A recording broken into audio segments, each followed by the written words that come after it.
የሆነ ሰው ቅሞ ጽፎታል። እናንተም ከፌስቡክ ሰምታችኋል። እሱን በጣም ዱዌል የሚያደርግ ኃይል ብዙ ነው። ሮድማፕ የለም፣ እንሄድበት አይታወቅም፣ መድረሻችን አይታወቅም። መድረሻችንማ ያው ሰማይ ቤት ነው። አቢ ገዲበ ጃዋር ሚርቃኔ ፌስቡክ ረበር ሬሳ ሲኒሞ ይሰጀላ ወጨን ያደ ኖ ሚርቃኔ ቲሚቲ አይ ስታዲድ ትራንዚሽን አይ ስፔንድ ማይ ኢንታየር ላይፍ። ነገራችን ላይ ኢትዮጵያ ውስጥ ብሔርተኛ ያልሆነ ፖለቲከኛ የለም። ኢትዮጵያ የምትሉ ቅድም ያነሳችሁ በሙሉ ብሔርተኞች ናቸው።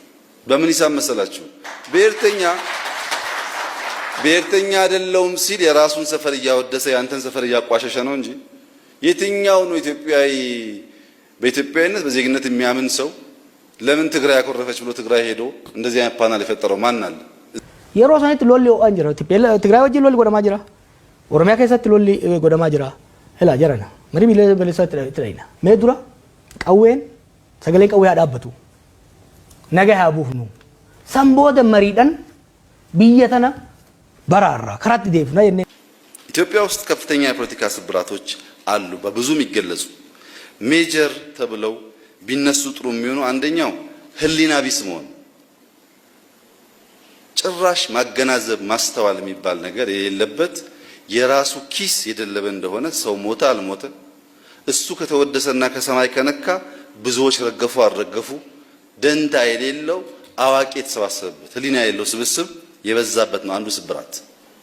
ማመዛዘን የሚባል አማራ ሆኖ የኦሮሞ ቁስል የማያይ ኦሮሞ ሆኖ የትግራይን ቁስል የማያይ የራሱን ብቻ የሚያራግብ እንደ ሰው ማሰብ የሚሳል ይሄ ህሊና ቢስነት ሕክምና ይፈልጋል። ሁለተኛው ልግመኝነት ነው። ሰው የሚጠይቀውን ዲማንድ የሚያደርገውን ሩብ ዴሊቨር አያደርግም፣ አይሰራም። ሊስትሮም ይሁን አሳምሮ አይጠርግም፣ ሚኒስተርም ሆኖ አሳምሮ አይሰራም።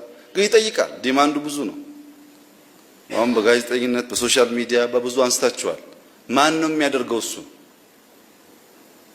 ልግመኛ ሆነን የሚጠበቅብንም በተሟላ መንገድ ማድረግ ተስኖን ከኢትዮጵያ የምንጠብቀውን ነገር ለማግኘት የምንሻ ከሆነ ያው እንመኛለን፣ ግን አናገኝም።